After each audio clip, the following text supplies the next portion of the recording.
Olá pessoal, nesse vídeo nós vamos fazer uma revisão dos conteúdos que nós vimos lá no começo do semestre, naquelas 2 primeiras semanas antes de paralisarmos as atividades. Então, se vocês lembram, a gente basicamente viu o capítulo 1 do livro. São os conceitos fundamentais a respeito da transferência de calor e os modos de transferência de calor, enfim, o que corresponde lá ao nosso primeiro capítulo do livro do Encropeira, né? E nós vamos agora fazer uma breve revisão daquilo tudo. Então, basicamente, tudo que eu escrevi no quadro lá nas 2 primeiras semanas eu vou estar repetindo aqui, com um pouco mais de detalhes. Eu já preparei o material aqui, com alguma coisa escrita, de forma que vocês não precisam mais copiar, né? Você já tem as anotações lá do início. Se quiser dar uma complementada, tem algumas informações extras aqui. Então nós começamos falando sobre a diferença entre calor e temperatura. Nós falamos que são conceitos que normalmente as pessoas confundem, né? A gente fala, hoje está calor, está 27 graus. E na verdade 27 graus é temperatura, calor é uma outra coisa. As pessoas acabam confundindo, né, os dois conceitos, achando que é tudo uma coisa só. Então nossa primeira tarefa que nós tivemos foi tentar separar bem essas duas coisas, e agora vamos dar uma revisadinha. Então o que é temperatura? Temperatura é o grau de agitação das partículas, ou seja, vamos lembrar, né, tudo que existe massa, seja sólidos, líquidos, são compostos de, nós vamos chamar aqui de partículas. Partículas podem ser átomos ou moléculas, dependendo da situação. Partículas elementares, né? São aqueles pequenos constituintes dos corpos. A gente sabe que essas partículas, os átomos, as moléculas, estão vibrando, e que esse grau de vibração, essa intensidade, né, de vibração, ou a gente chama aqui de grau de agitação, esse grau de agitação é diretamente proporcional à temperatura. Então, quanto mais alta a temperatura do corpo, mais alto é o grau de agitação das partículas. Só que a gente não consegue medir diretamente esse grau de agitação das partículas. Em outras palavras, a gente não consegue ir lá no átomo e medir, enxergar o átomo e ver que ele está vibrando, digamos assim. Vamos lembrar que ninguém nunca nem sequer viu um átomo, né? Quanto mais tentar enxergar o movimento, ou vibração, ou rotação que esse átomo está sofrendo. Então, esse é um modelo teórico, obviamente, o modelo do átomo, e dentro desse modelo teórico a gente associa uma energia interna a esse grau de agitação. Quanto maior o grau de agitação, a gente diz que mais alta é a temperatura. Se a gente não consegue medir diretamente esse grau de agitação, porque o átomo é muito pequeno, a gente consegue ter uma ideia da temperatura através dos efeitos colaterais, digamos, disso daí, ou as consequências disso. Então, quanto mais as partículas vibram dentro de um sólido ou um líquido, quanto maior for a amplitude de vibração dessas partículas, mais espaço elas precisam ter entre elas. Bom, e aí com o aumento do grau de agitação provoca um aumento do espaçamento entre as partículas. Esse aumento do espaçamento se traduz no aumento de volume, que a gente conhece como dilatação térmica, né? A gente estudou isso lá desde o ensino médio, que os corpos em geral, à medida que eles são aquecidos, à medida que a temperatura deles aumenta, as dimensões, o volume, o comprimento também aumentam. Então a gente pode usar isso, por exemplo, o termômetro de bulbo, né? O famoso termômetro de bulbo, aquele que tem um líquidozinho, geralmente vermelho, que a gente tem em casa. Ali dentro tem um líquido que a gente até falou, né? Não é mercúrio, o pessoal acha que é mercúrio, mas na verdade é um álcool, alguma coisa com corante, geralmente vermelho. E esse líquido, à medida que ele é aquecido, ele se dilata, né? E aparece lá numa escala um aumento de temperatura. Outras propriedades também variam com a temperatura, por exemplo, resistência elétrica. Então existem sensores de temperatura chamados termistores, que a resistência elétrica deles, medida em ohm, varia com a temperatura. Então imagina um componente eletrônico que, se ele esquenta por algum motivo, a resistência dele varia. Então, através de um circuito elétrico, é possível medir essa tensão, essa corrente, aliás, ou tensão aplicada a uma corrente. Enfim, tirando a resistência elétrica desse elemento, existe uma tabela de correlação previamente conhecida e transforma essa resistência elétrica medida em medida de temperatura. Então observe que indireta, porque a gente pode medir o volume, a variação do volume, a variação do comprimento, a variação da resistência elétrica, e a partir dessas outras propriedades a gente consegue inferir quanto que é a temperatura, tá certo? E no sistema internacional a gente mede a temperatura em Kelvin. Em alguns países, inclusive o Brasil, é muito mais comum se utilizar graus Celsius. O Brasil, a Europa, tirando os países de língua inglesa, né, que preferem ainda o Fahrenheit. Alguns países da língua inglesa mais tradicionais preferem o Fahrenheit. E aqui nós não vamos trabalhar com Fahrenheit, vai ser sempre graus Celsius, que é o usual no Brasil. E o Kelvin, símbolo K, o símbolo K, né, não tem aquela bolinha de grau, então não é grau Kelvin, isso não existe. A gente fala que é uma temperatura absoluta, ou seja, 500 Kelvin, ou então uma temperatura centígrada, por exemplo, 50 graus Celsius, tá certo? Por outro lado, o calor é energia. Então, a temperatura é o grau de agitação. Já o calor é a energia envolvida. Observe que são grandezas completamente diferentes, né? A energia é que vai provocar o grau de agitação, mas são coisas diferentes. É mais ou menos como uma analogia, né? O dinheiro que entra e sai da conta seria o calor, e o saldo da conta, que seria a temperatura. Algo assim, tá? Uma analogia um pouco grotesca, digamos assim, mas de uma maneira geral dá para entender assim. Então, essa energia, observe que, como eu falei, né, o dinheiro que entra e sai da conta, o calor é uma energia que é transferida sempre. O calor é energia sendo transferida. Por isso que a gente fala em transferência de calor. O calor, não existe um calor estático, digamos assim. O calor é um índice que nos dá o quanto de energia está fluindo de um lugar para o outro. Que lugar é esse? Uma partícula de alta temperatura. Imagina então, tem uma molécula, um átomo vibrando com uma intensidade bastante grande, e próximo dele existe uma partícula a baixa temperatura, ou seja, com um grau de agitação menor. Essa diferença de graus de agitação, a natureza faz com que a energia espontaneamente saia da alta temperatura e vá para a baixa temperatura. Não tem nada que nós podemos fazer para impedir que isso aconteça. É uma lei da natureza, consequência da segunda lei da termodinâmica, que diz que o calor é uma forma de energia que sempre vai de um lugar quente para um lugar frio.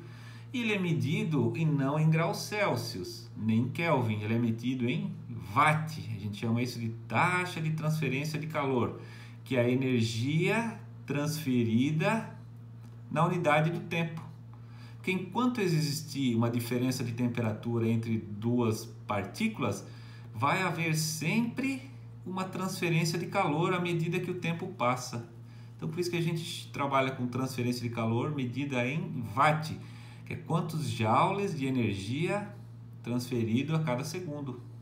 Bom, um exemplo bastante corriqueiro das nossas vidas. Imagina que vocês estão dentro da casa de vocês e numa situação onde a temperatura do ar fora da casa de vocês está 20 graus Celsius, a temperatura dentro da casa de vocês está 25 graus Celsius, observe que são diferentes. E vocês, o ser humano, né, a pele de vocês está aproximadamente a 32 graus Celsius. Existe uma diferença de temperatura entre a pele e o ar interno. Se existe uma diferença de temperatura, existindo uma diferença de temperatura, vai haver espontaneamente uma transferência de energia. Então a energia vai sair na forma de calor de vocês para o ar que está mais frio que vocês. Tá certo? Então, nós estamos constantemente perdendo calor, que é o nosso metabolismo, né? Nós somos uma máquina, lembra que eu falei isso para vocês? Nós somos uma máquina, né? Uma máquina térmica, e toda máquina térmica é aquela que transforma calor em trabalho, desculpa, né? Tem uma fonte quente, transforma essa fonte quente em trabalho e rejeita calor para o ambiente. Então esse é o calor rejeitado para o ambiente, ó, que nesse caso o ambiente é o ar interno. Então a gente está respirando, né? O coração está batendo, esse metabolismo do nosso corpo gera em torno, a gente falou sobre isso também, se vocês lembram, em torno de 100 watts para uma pessoa sentada, tá? Aproximadamente, pode ser 80 watts, ou pode ser, no caso de uma pessoa fazendo esporte, 400, 500 watts, algo assim. Então isso é calor que tem que sair do nosso corpo, porque nós somos uma máquina que precisamos rejeitar calor. Como é que a gente rejeita calor? Ficando mais quente que o ar ambiente. Então se o ar ambiente é 25, a nossa pele está a 32, existe uma diferença de temperatura, logo o calor vai sair do nosso corpo para o ar ambiente. Tá certo? Além disso, através dessas paredes dessa casa, observem que do lado de cá nós temos o ar a 20 graus Celsius e aqui nós temos o ar a 25 graus Celsius. Então observem que também existe uma diferença de temperatura entre o ar interno e o ar externo da casa. Então, através dessas paredes também vai estar sendo transferido calor. Então o calor também está deixando a casa. Por quê? Simplesmente porque dentro da casa está uma temperatura mais alta do que fora da casa. Tá certo? Então, revisando. Calor e temperatura são coisas diferentes. Eu preciso de uma diferença de temperatura para provocar uma transferência de calor. Bom, a pergunta que surge agora é: quais são os mecanismos físicos envolvidos nessa transferência de calor, ou seja, nessa transferência de energia entre uma molécula mais energética para uma molécula, uma partícula, né, menos energética? Vamos pegar, por exemplo, aqui, ó, os fluidos, tanto gases quanto líquidos. Nós temos aqui, ó, um reservatório com uma divisão no meio. Tá vendo que aqui tem umas bolinhas, fiz umas bolinhas vermelhas com umas flechinhas também vermelhas. Aqui tem umas bolinhas azuis com umas flechinhas azuis. Essa flechinha, lembrando que a temperatura é uma indicação do grau de agitação. Imagina que quanto maior for essa flechinha, a amplitude da flechinha, maior é o grau de agitação e, por consequência, maior a temperatura. Então, nós temos aqui, ó, no lado esquerdo, essas bolinhas vermelhas representam um gás ou um líquido a uma temperatura T1. E as bolinhas azuis, no outro lado do reservatório, estão numa amplitude de um grau de agitação menor. Então, a gente diz que está numa temperatura T2 menor que T1. Pode ser o mesmo gás, tá, pessoal? Pode ser, por exemplo, o gás hélio, que são, essas bolinhas seriam átomos de hélio, né? Se vocês lembram lá da teoria cinética dos gases, diz que os gases ideais se comportam como sendo pequenas partículas, como se fossem pequenas esferas, que estão se movimentando com uma certa velocidade, e essa velocidade é proporcional à temperatura. Então essas partículas estão colidindo nas paredes internas desse reservatório, num gigante sinuca tridimensional, né? Essas partículas estão colidindo entre si e com as paredes do reservatório. Mesma coisa do lado de cá, é o mesmo gás, por exemplo, o gás hélio, então são partículas de hélio, são átomos de hélio, né? Com uma velocidade menor. Agora imagina que então eles estão numa certa diferença de temperatura. Tá certo? Por enquanto eu botei uma divisão aqui no meio, essa divisão ela é perfeita, né? Ela é adiabática, ela não deixa o calor atravessar, ou seja, nessa situação hipotética não existiria transferência de calor.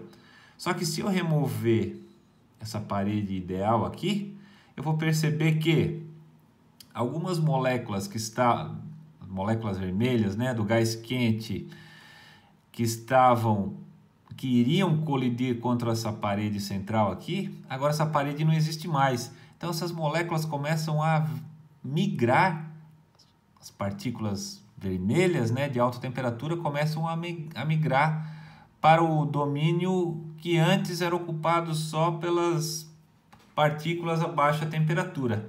E à medida que elas vão se misturando, as partículas que originalmente eram quentes, que estão denotadas por vermelho, e as que originalmente eram frias, que são denotadas pelo azul, elas vão interagindo entre si. Então imagina de novo aquele sinuca tridimensional, né? Se tem uma bola viajando em baixa velocidade e uma outra bola em alta velocidade colide com ela, o que vai acontecer é que a bola que estava em alta velocidade vai diminuir um pouco a sua velocidade, enquanto a que estava em baixa velocidade vai aumentar. Então, no final das contas, as bolinhas vermelhas a gente diz que estão se difundindo em direção às bolinhas azuis, e o contrário também ocorre, obviamente, e algumas partículas azuis estão se difundindo para o lado esquerdo, que era o domínio das bolinhas vermelhas, né? Então, nesse movimento de difusão, elas vão interagindo e vão transferindo energia de uma para outra. A que está mais rápida diminui a velocidade e a que está mais lenta aumenta a velocidade. Então, no final, observe que existe uma transferência de energia cinética mesmo das partículas quentes, originalmente quentes, para as partículas originalmente frias. E no final das contas, se o tempo for longo o suficiente, todas elas vão estar uniformemente misturadas e aproximadamente com a mesma velocidade, ou seja, com a mesma temperatura. No caso de gases e líquidos, a temperatura, esse grau de agitação é medido pelo tamanho dessa flechinha. Então, isso que ocorre a nível do tamanho do átomo. O que a gente observa indiretamente, externamente? Se nós pudermos um termômetro aqui, a gente vai perceber que todas as partículas, em todos os pontos X ao longo desse reservatório aqui, né, estão na mesma temperatura, que a gente pode chamar de T1, e aqui todos estão na temperatura T2, na situação inicial. Depois que eu removo a barreira, o que vai acontecer? As moléculas vermelhas começam a diminuir a temperatura, ou seja, esse perfil começa a acontecer algo assim. Vai caindo, caindo, até chegar num nível intermediário aqui, tá? Não necessariamente no meio, não se preocupe com isso por enquanto. Então, quanto que nesse lado as temperaturas caem, nesse lado as temperaturas começam a subir. E no final das contas, no final, todo mundo está na mesma temperatura. Todas as moléculas estão na mesma temperatura. A gente chama isso de equilíbrio térmico. O que é equilíbrio térmico? Temperaturas iguais ou temperatura uniforme. O que significa temperatura igual? Significa que cessa a transferência de calor.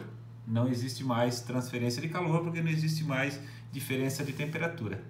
Então, no caso de gases e líquidos, as moléculas estão soltas, né? Elas não formam uma rede cristalina. Se vocês lembram lá de ciência dos materiais, dos líquidos e gases, os fluidos, né, em geral, não formam uma rede cristalina. Então, é como se fosse aquela analogia do sinuca tridimensional. Muitas bolinhas viajando em todas as direções, colidindo entre si. Já no caso de sólidos, como acontece na casa de vocês, por exemplo, as paredes da casa de vocês, imagina a seguinte situação, ó, tá pegando sol de um lado da parede da casa de vocês, Então a temperatura na face esquerda seria nesse lado, né? A temperatura nesse lado é uma temperatura alta, porque está batendo sol aí. E aqui dentro eu tenho, por exemplo, um ar-condicionado ligado, de forma que a temperatura aqui é baixa. Observe que, existindo uma diferença de temperatura, isso que a gente está estudando hoje, né? Essa diferença de temperatura provoca uma transferência de calor do ponto quente, que é essa face. Quando a gente põe a mão numa parede que está exposta ao sol, a gente sente que ela está mais quente, né? Que é a nossa mão. E do lado de cá, uma temperatura mais baixa. Existindo uma diferença de temperatura, tem que ser transferido calor. Aqui, anteriormente, nos fluidos, era o choque entre as moléculas, entre as partículas, que provocava essa transferência de calor, através da transferência de energia, através da transferência de energia cinética. A mais fria esquentava e a mais quente esfriava. Agora, quando a gente trabalha com sólidos, a gente trabalha com rede cristalina, ou seja, esses átomos estão alinhados numa disposição ordenada. Aí vocês estudaram lá em ciência dos materiais também, existe cúbica de corpo centrado, cúbica de face centrada, que são hexagonal, que são os tipos de configuração que os átomos se arranjam numa rede cristalina, mas sempre ordenada, né? Sempre uma organização ordenada e não aleatória, como no caso de gases e fluidos.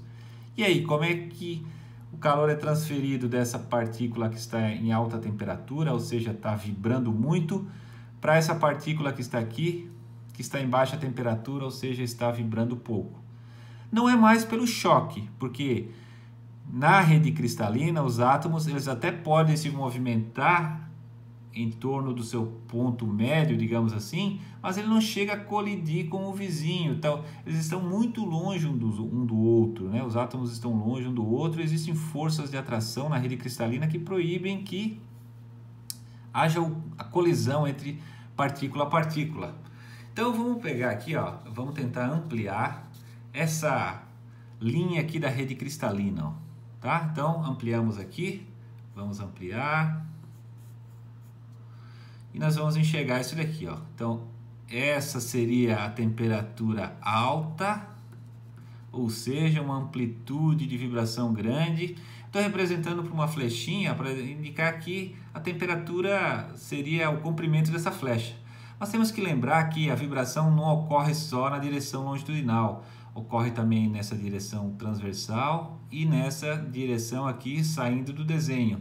Além disso, existe movimento de rotação, como se essa bolinha estivesse girando para lá e para cá. Então tudo isso ocorre ao mesmo tempo. Quando a gente fala em grau de agitação, então imagine tudo isso. Translação nas três direções, x, y, z, e rotação também nos três eixos x, y, z. Então esse movimento bastante caótico que carrega energia. Bom, como existem forças de atração moleculares entre os átomos, entre as moléculas que compõem a rede cristalina, é como se tivesse um elástico amarrando duas partículas sucessivas. De forma que, se essa aqui vibra bastante, essa aqui acaba sendo arrastada junto. Só que numa intensidade um pouco menor que essa. Por quê? Porque ela também tem uma outra vizinha aqui na direita que também tem que ser arrastada junto. Que tem outra vizinha na direita que também precisa ser arrastada junto, tá certo? Então observem que existe um decaimento da amplitude de vibração à medida que a gente vai se distanciando ao longo da espessura da parede.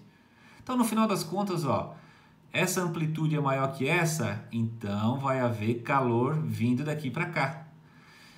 Essa amplitude é maior que essa, então também tem calor vindo daqui para cá. E daqui para cá, e assim sucessivamente. No final das contas, o calor saiu daqui, do ponto de temperatura mais alta, e chegou ao ponto de temperatura mais baixa.